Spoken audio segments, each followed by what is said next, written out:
Cuento. Esperanza perdida. Érase una vez, cuando las estrellas aún eran jóvenes, cuando los horrores de la oscuridad permanecían en las sombras, la humanidad gozó de una dulce ignorancia enfocada en las trivialidades del Homo sapiens promedio.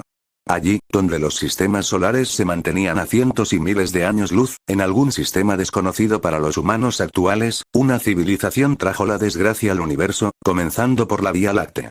Aquellos malditos, jugando con experimentos cuánticos, abriendo dimensiones que debieron de mantenerse cerradas, hubieron una grieta hacia el vacío, y atraillaron una parte del seis infierno, el tormento oscuro. 1000 años después, toda la galaxia maldijo a aquellos que los condenaron al final de la vida, donde solo les esperaba la muerte y la tortura eterna, esperando que por lo menos en la muerte, se pudiera mantener algo de paz para las almas agobiadas de toda la vida biológica. A Laius le importaba una mierda lo que los sacerdotes de la Santa Luz dijesen sobre las estrellas y las galaxias, y toda esa mierda. Él apenas sabía qué diablos era la roca en la que pisaba, cortar carne, entre otras cuestiones que, por lo general, no le gustaba recordar. El sol, rojizo, algo oscurecido por aquel cielo negruzco, lanzaba sus débiles rayos sobre el borde de las montañas, y el pequeño pueblo que se encontraba encima de ella. Las 3 horas del ocaso era una amenaza tangible para quienes aún deambulaban por las calles de Luxia, pues en las noches, no era recomendable estar retozando en los lugares donde cualquier sombra pudiera acechar. El día, después de todo, tenía solo 5 horas de productividad, antes de ser envueltas una oscuridad quejumbrosa al que todos, desde el día de su nacimiento, se habían acostumbrado. Laius, el carnicero principal del pueblo, avanzaba con paso firme, aunque rítmicamente desigual por el chirrido sordo de su pierna de hierro. La prótesis, algo oxidada en las articulaciones, apenas le causaba molestias a su estoico temperamento. Su brazo derecho sostenía un costal de cuero grueso, de donde se escapaban efluvios intensos de carne curada de la recién matanza. El carnicero avanzó hasta llegar hacia su cliente de esta semana, un tío con una barba desgalichada, envuelto en polvo de brillantina. Bajo el sol, parecía destellar como un maldito espejo, lo que le molestaba como nunca. También significaba que este tipo solo estaba presumiendo de que probablemente era tan rico que probablemente podía limpiarse el culo con tela plateada. Junto a una carreta ladeada por el peso de especias, telas y garrafas de vidrio transparente, el rico comerciante, delgado con la nariz torcida, lo miraba con algo de desdén en sus ojos. En respuesta, Laius escupió, lo que el comerciante ignoró. ¿Por qué has tardado demasiado, hombre? ¿No ves que solo tengo 2 horas de sol antes de tener que refugiarme? Murmuró sin levantar mucho la voz con tranquilidad. Laius no le respondió y en su lugar dejó caer el costal sobre un banco de piedra. El golpe seco alertó a un gato que dormía al sol, al lado de la carreta. 37 libras de ternero puro, dijo el carnicero, sin rodeos. Curado en sal de roca, colgado bajo la luz día y noche. Ni una pizca de oscuridad en él. El comerciante hizo una mueca, mirando la bolsa con incomodidad. Allí, una roca luminosa parecía brillar en el interior de la bolsa, minimizando las sombras tanto como era posible. En efecto, era un buen producto, pero... 1200 soles, dijiste, ¿no crees que podrías bajarle un poco? Estamos en Luxia, no en los mercados del Círculo de Plata, prácticamente me estás asaltando. Pero acepta rápido, que no tengo tiempo. Laius arqueó una ceja, antes de agacharse y tomar su mercancía una vez más. ¿Bajarlo? ¿Crees que criar ganado libre de la corrupción cuesta flores silvestres y agua salada? Esto no es carne de charco, no sé si lo entiendes. Es ternero de pasto alto, alimentado con albahaca seca y agua iluminada. No viene con pus entre la carne o gusanos escondidos en los huesos. Vamos, carnicero, aún sigues insistiendo. Insistió el comerciante, más nervioso por la negativa del carnicero. Me estás dejando sin margen. Puedo darte 1100. Si quieres pagar eso, ve a la esquina del viejo Yemen. Él tiene conejos ahogados por 60 kilos. Blandos, insípidos y con un sabor al excremento que cagas todas las mañanas. Pero eso está bien, porque solo gastarás 1100 por la carne que necesitas presumir a tus amiguitos de la capital. El comerciante tragó saliva, sintiéndose ofendido. Este atrevido, quiso refutarle. Pero recordó el hecho de que le habían advertido sobre el mal genio del carnicero, donde se le dijo explícitamente no regatearle bajo ningún concepto. El color comenzaba a tornarse ámbar oscuro. La caravana de la Legión del Sol no esperaría por un retraso más para su salida. 1200, dijo al fin, resignado. Pero al menos dame un trozo extra. Algo para la cena. Agen levantó una ceja, dejó caer la bolsa una vez más, y gruñó. Paga. El comerciante maldijo por lo bajo, deseando que la oscuridad devorara los testículos del carnicero. Entregó un saco de monedas sellado con hilo rojo, y sin más, el carnicero giró sobre su talón, su pierna metálica golpeando en seco sobre la piedra caliente. El camino hacia el extremo sur de Luxia no era amable con los solitarios, especialmente para Laius, su cojera de vez en cuando le molestaba más de lo que era aceptable. A lo lejos, los faroles de cristal de luz titilaban como luciérnagas encadenadas.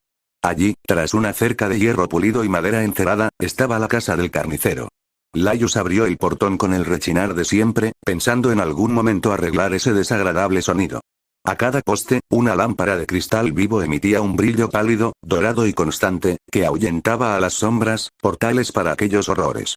El aroma de pasto húmedo y tierra limpia le resultó reconfortante, hasta cierto punto.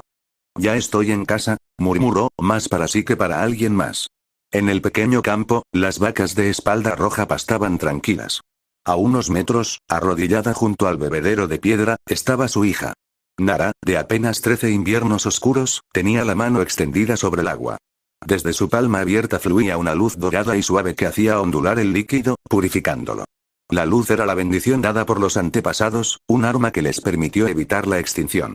Los sacerdotes podrían decir que era una bendición del sol, quien dio a sus hijos parte de su poder para combatir la oscuridad.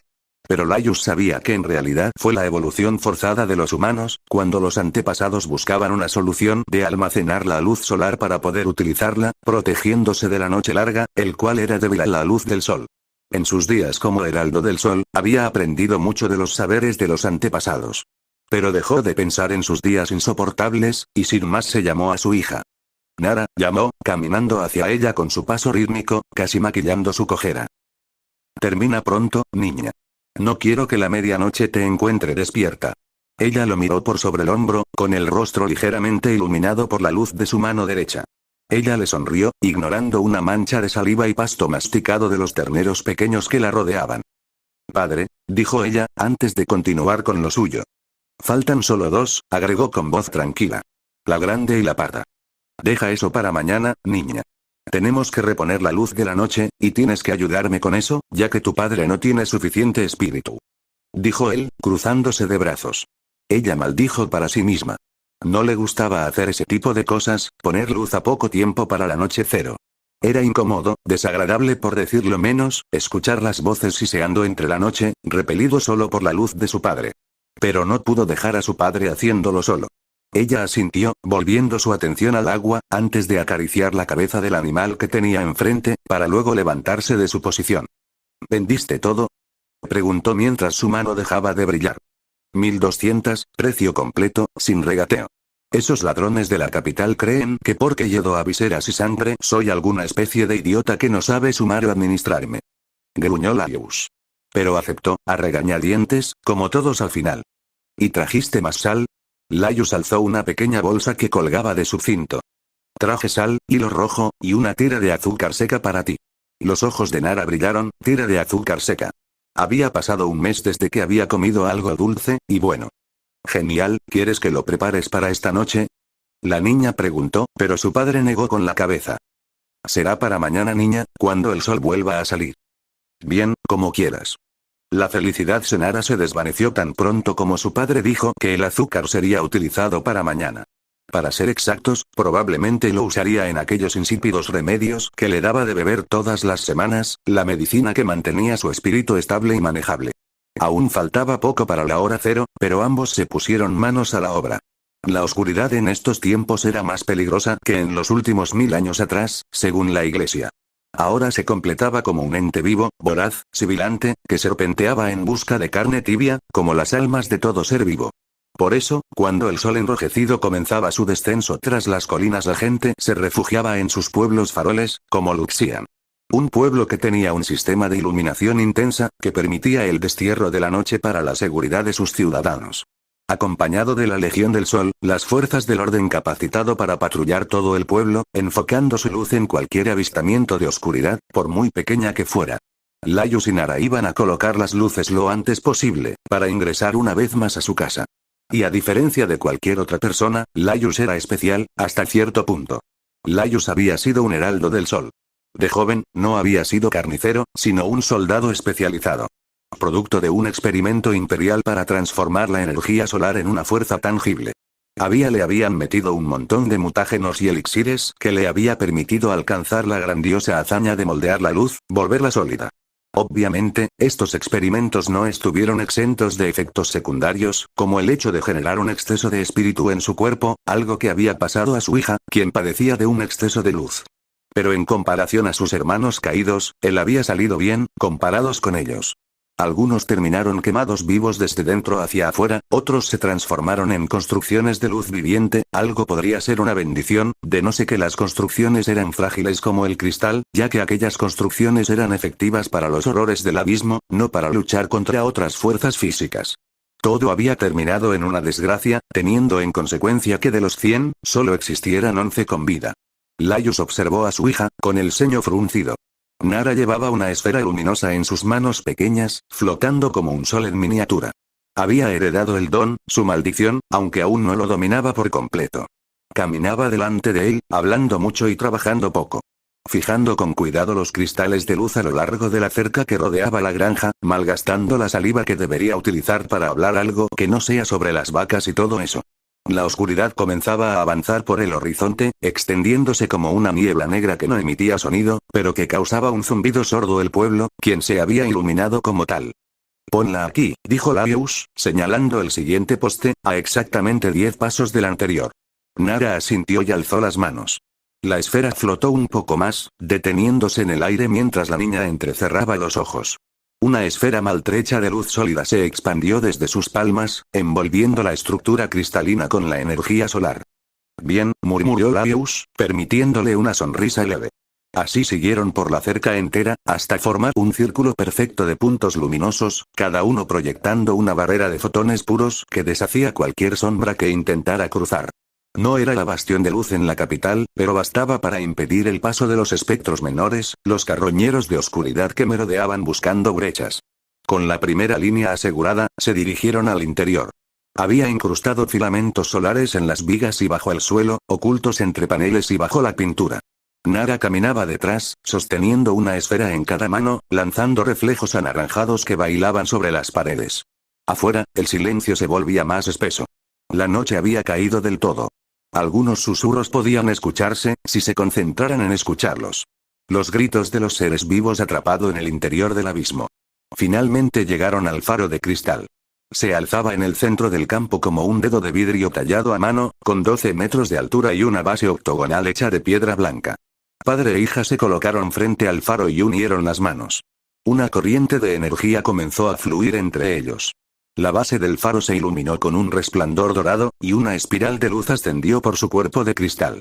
Iluminando toda la casa como un domo de fotones, mientras la noche oscura parecía contrastar con la iluminación. Laius dejó de lado sus pensamientos con un suspiro, antes de mirar a su hija, dirigiendo su mirada en la oscuridad. Ella no conocía los horrores de la noche larga, y esperaba que nunca en la vida se atreviera a experimentarlo como él. «Papá», dijo Nara, mirando hacia el negro que se extendía hacia el infinito. «¿Crees que algún día ya no tengamos que hacer esto?» Laius miró el faro encendido, y luego a las luces que protegían su hogar. Pensó en los días de guerra, en los soldados que no regresaron, en las ciudades devoradas por el abismo.